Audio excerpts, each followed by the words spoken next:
Sebut saja namaku Dadan.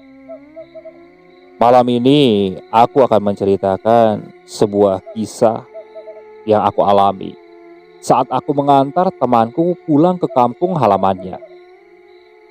Temanku ini sebut saja namanya Rudi. Dia teman dekatku di tempatku bekerja. Dan Rudi pernah bercerita kepadaku kalau dia katanya sudah lama tidak pulang ke kampung halamannya. Bukan tanpa sebab, Rudi ini tidak bisa pulang ke kampung halamannya. Mengingat padatnya pekerjaan di perusahaan tempat kami bekerja ini membuat kita tidak bisa mengambil cuti. Ya bahkan libur pun ya cuma 1 hari, hari Minggu saja. Kadang itu digunakan untuk waktu istirahat. Karena badan kita memang sangat lelah. Sabtunya biasanya kita masuk. Nah kebetulan minggu depan ini ada jadwal libur. Sabtu minggunya libur. Si Rudi bilang kepadaku, nah dia mengajakku untuk pulang ke kampung halamannya. Awalnya aku sempat menolak. Tapi kata si Rudi, kampung halamannya ini dekat pantai. Nah di situ aku mulai tertarik. Karena jujur saja, seumur-umur aku sampai aku bekerja, aku belum pernah melihat pantai secara langsung. Hanya melihat dari foto, video, dan di televisi saja. Tapi untuk datang langsung ke pantai dan melihat laut itu belum pernah. Nah disitulah aku mulai tertarik. Jadi aku mengiyakan ajakan si Rudi ini. Singkat cerita, hari yang ditunggu pun tiba. Hari Jumat, sepulang kerja. Saat itu perlengkapan sudah kita bawa. Jadi dari kantor, kita langsung berangkat menuju Garut.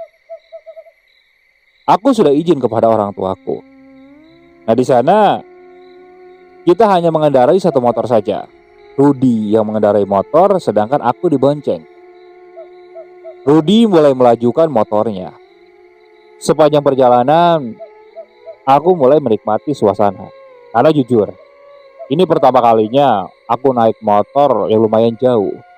Ya karena biasanya aku naik motor hanya sekitaran Bandung saja. Maklum, aku lahir di Bandung, besar di Bandung, dan kerja juga di Bandung. Aku jarang kemana-mana, cukup di Bandung saja. Bahkan keluar kota pun tidak. Sepanjang perjalanan kulihat situasi jalanan saat itu ramai, tidak terlalu sepi juga. Namun ketika mulai masuk ke wilayah Garut menuju ke tempatnya si Rudi, ada beberapa titik yang memang jalanannya sepi. Terkadang saat melewati jalanan tersebut tak ada kendaraan lain, hanya kendaraan kita saja.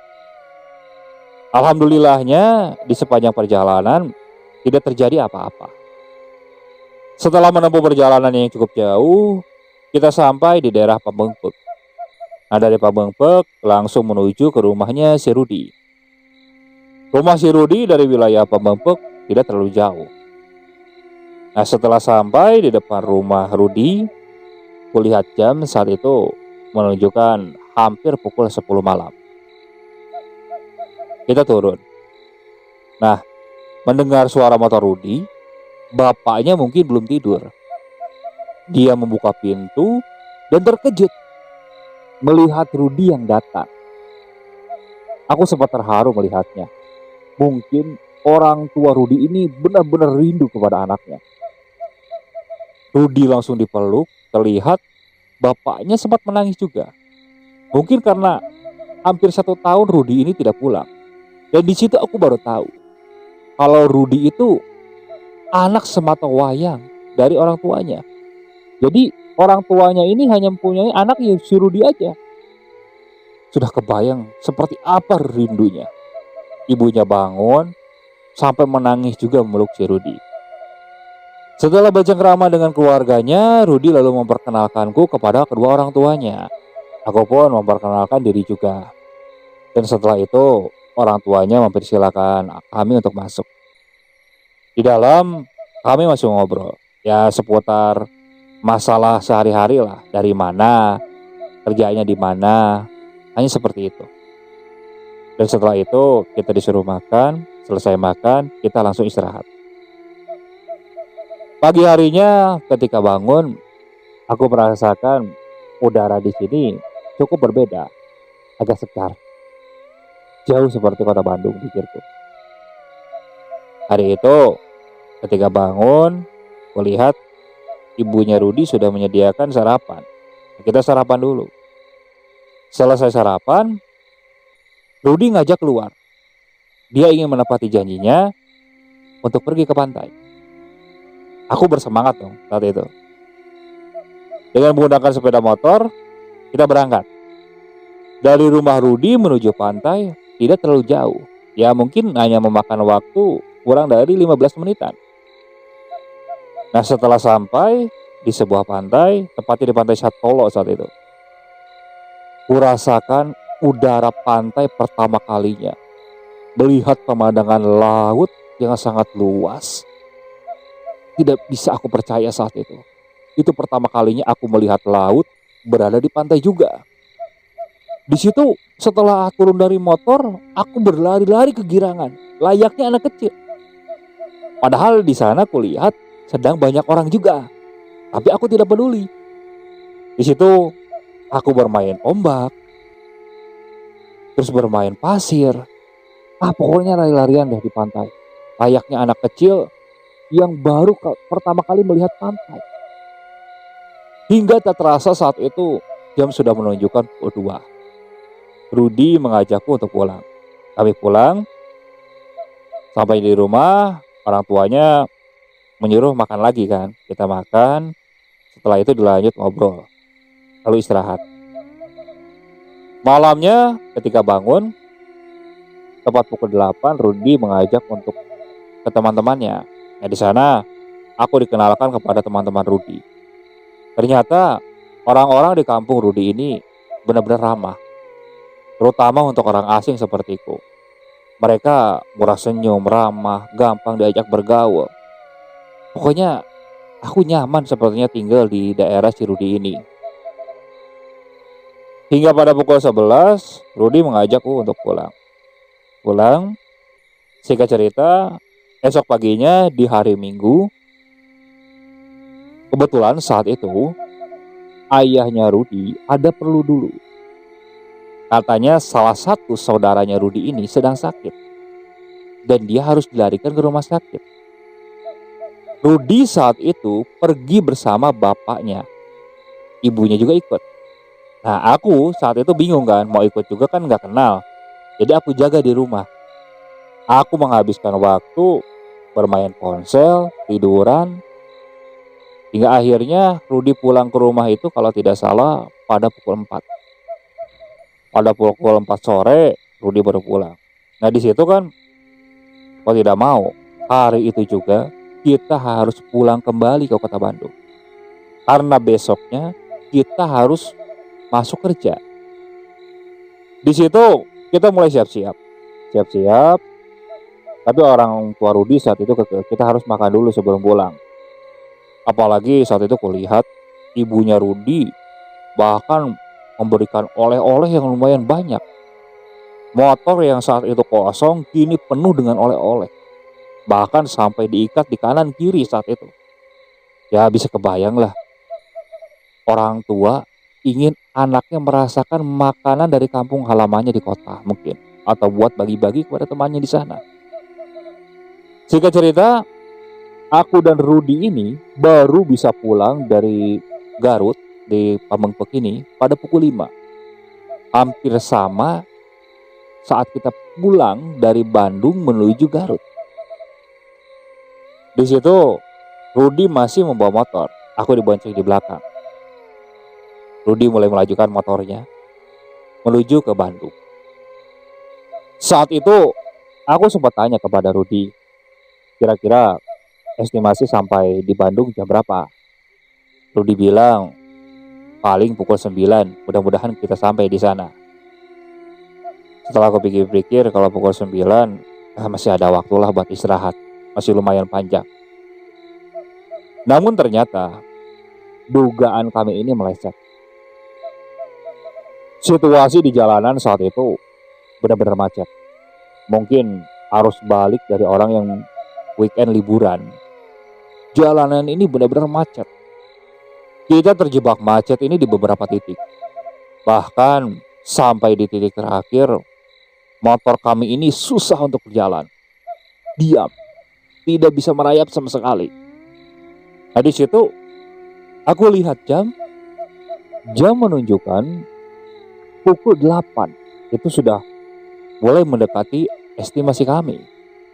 Di situ aku tanya Rudi, "Rud, apa ada jalan alternatif untuk ke Bandung dari sini?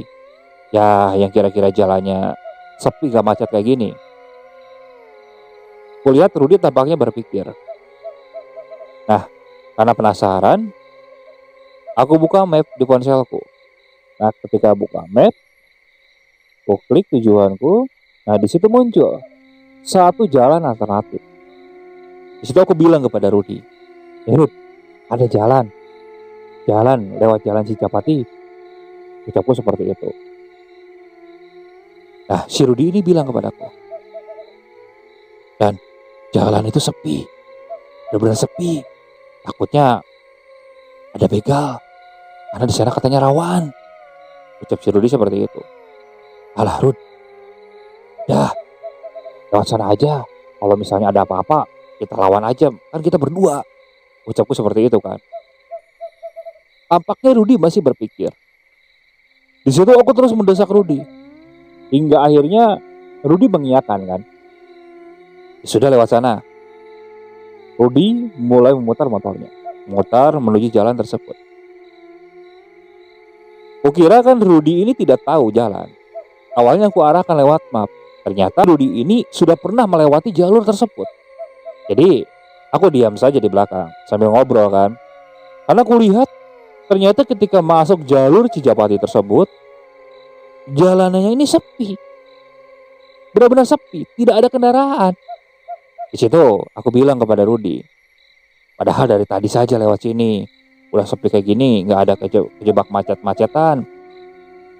Ucapku seperti itu. Aku tanya, kira-kira kita keluar dari jalur ini berapa lama, Rud? Ya paling sekitar setengah jam sampai 40 menitan. Kita sampai di Kabupaten Bandung. Ucap Rudi seperti itu. Kulihat jalanan di sana memang tidak ada rumah-rumah warga. Hanya ada hutan, bukit, ya mungkin jurang di sebelah kanan karena situasi saat itu gelap. Lampu penerangan juga tidak ada. Hanya ada lampu motor kami saja yang menjadi penerangan saat itu. Nah, si Rudi ini tampak benar-benar fokus. Ketika ngobrol pun sesekali dia tidak menjawab obrolanku. Akhirnya aku memfokuskan diri melihat ke depan. Hingga tak berapa lama, di situ aku kaget. Aku melihat sebuah cahaya yang cukup terang dari depan. Rud, hati-hati Rud. Aku seperti itu kan. Dan ternyata di depanku ini ada sebuah mobil minibus yang tiba-tiba dengan kecepatan kencang itu melaju ke arah kami.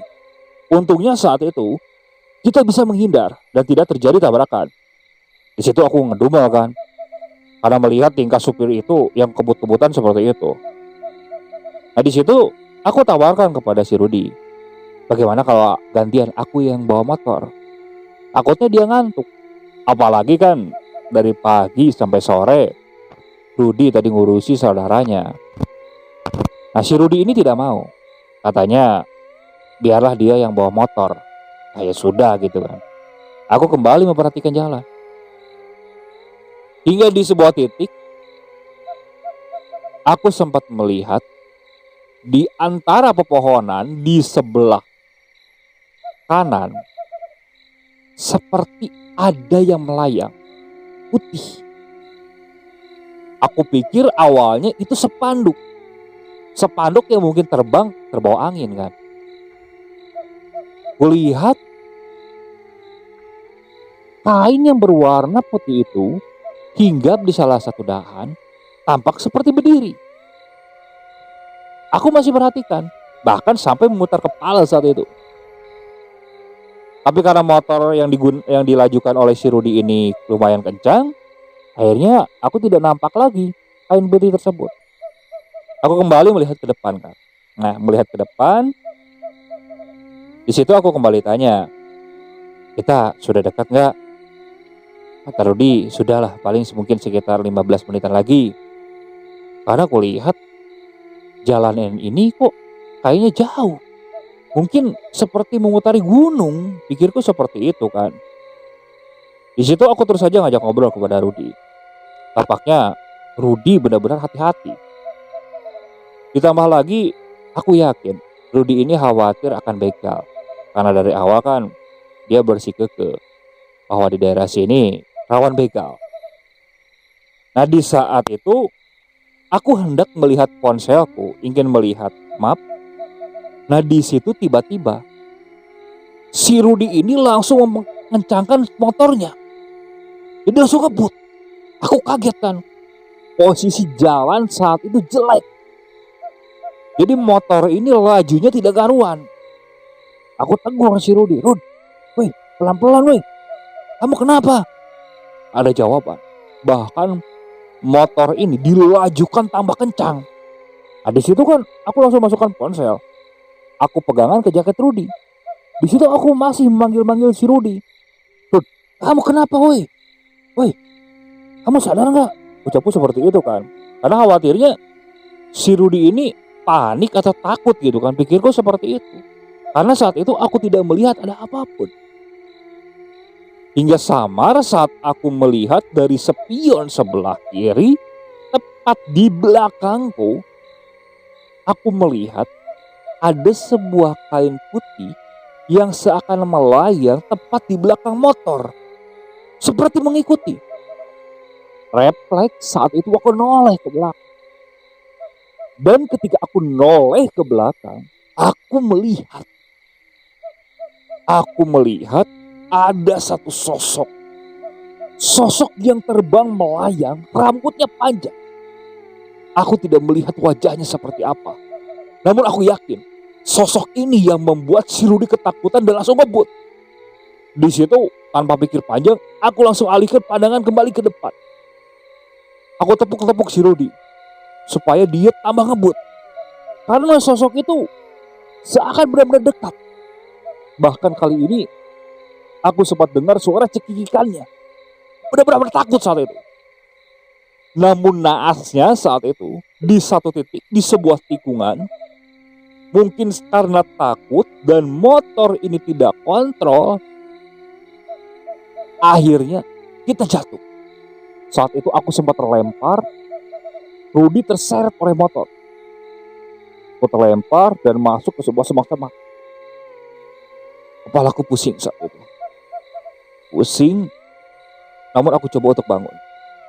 Di situ aku mencari keberadaan si Rudi. Aku cari keberadaan si Rudi. Aku pikir saat itu sosok yang mengikuti kami itu sudah tidak ada. Aku berjalan dengan merasakan sakit di kaki tanganku saat itu. Aku berjalan mendekat si Rudi yang posisi saat itu masih tertindih motor. Aku mendekat ke sana. Belum sampai aku menuju si Rudi, tiba-tiba aku mendengar suara. Suara cekikikan tawa perempuan. Di situ jantungku langsung berdebar cepat. Antara takut ingin nolong si Rudi dan merasakan sakit. Tapi di situ aku belum berani menoleh. Aku mendekat ke arah si Rudi. Si Rudi tampak antara sadar dan tidak sadar. Karena kan dia pakai helm tertutup. Di situ aku bantu membangunkannya. Suara cekikikan tawa itu masih terdengar. Aku masih belum berani noleh. Motor aku berdirikan. Si Rudi, aku copot helmnya dulu. Nah di situ aku tampar-tamparkan pipinya. Aku tampar-tampar. Pelan-pelan si Rudi buka mata. Nah ketika si Rudi buka mata, dia langsung terperanjak kaget. Seakan ingin melompat. Tapi posisinya saat itu aku pegangi. Otomatis melihat si Rudi seperti itu, aku nengok refleks ke belakang. Yang awalnya aku tidak mau. Nah, ketika refleks aku nengok ke belakang, di atas itu masih melayang sosok putih, rambutnya panjang, mukanya pucat. Dia melihat ke arah kami seakan tertawa. Aku panik saat itu. Bahkan aku bingung harus berbuat apa. Ingin lari, kaki tidak bisa. Rudy juga tidak bisa bangkit sama sekali. Hingga akhirnya aku nyungsep ke tanah, menyembunyikan kepalaku. Rudy juga menutup matanya sambil berteriak-teriak, tolong, tolong, tolong. Suara cekikan tawa itu terus terdengar. Entah berapa menit saat itu. Tapi kami tidak berani membuka mata, takut. Hingga tak berapa lama, kita merasa ada sebuah cahaya yang cukup terang. Pelan-pelan kita membuka mata karena telinga kita mendengar suara laju kendaraan. Kita membuka, tepat di depan tampaknya ada sebuah mobil yang melintas ke sana. Aku melambai, berharap mobil itu berhenti. Nah, alhamdulillahnya mobil itu berhenti tepat di depan kami. Dan sosok kuntilanak yang tertawa itu sudah hilang. Kulihat supir itu sedang mengendarai sebuah mobil travel. Dia turun saat itu. Turun dan menghampiri kami. Nah, di situ aku baru menyadari ternyata tangan dan kakiku ini memang banyak luka baret. Mungkin tadi pas masuk semak-semak banyak duri atau kena batu. Tapi kulihat kondisi Rudy ya yang paling parah. Kaki kanannya ini dia terkilir. Tangan kanan terkilir.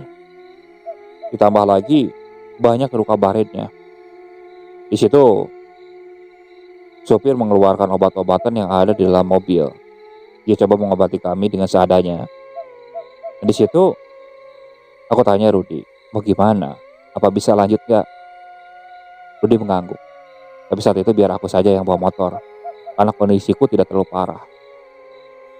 Di situ supir yang membawa mobil travel juga memang tidak bisa menolong banyak, karena dia juga sedang mau mengantarkan penumpang. Tapi saat itu dia masih menunggui kami. Aku coba nyalakan motor. Nah, beberapa kali aku salah, motor belum mau menyala. Namun hingga akhirnya motor mau menyala. Aku coba gedak-gedakan setangnya, ternyata kondisinya masih bisa digunakan. Nah, di situ aku ucapkan terima kasih kepada supir yang mau membantu kami. Posisi saat itu aku yang bawa motor. Nah, hendak pamit, supir itu bilang, "Kang, kalau ada apa-apa jangan berhenti, fokus aja ke depan, jangan lihat ke belakang. Pokoknya fokus aja ke depan. Gak apa-apa, gak usah kenceng-kenceng. Yang penting fokus, jangan nengok ke belakang," ucap supir itu. Aku menganggukkan. Aku paham maksud supir itu apa. Nah, si Rudy ini tampak masih parno. Dia masih nengok ke sekeliling, mungkin mencari keberadaan kuntilanak tersebut. Setelah kita melajukan motor, awalnya Rudy yang masih parno ini masih nengok ke belakang. Nah, di situ aku bilang fokus ke depan. Tak jauh dari tempat kita jatuh, mungkin ada sekitar 1,5 km sampai 2 kiloan. Di sebelah kanan, di pinggir jalan, aku kembali melihat sosok itu berdiri dengan rambut terurai, pakaiannya putih. Dia berdiri melambaikan tangannya ke arah kami. Di situ sekuat mungkin aku pegang stang motor. Aku kontrol untuk narik gas. Aku palingkan supaya tidak bisa melihat sosok itu. Rudy langsung melungkupkan wajahnya di punggungku. Mungkin sangat takut. Dalam hati, aku berdoa saat itu.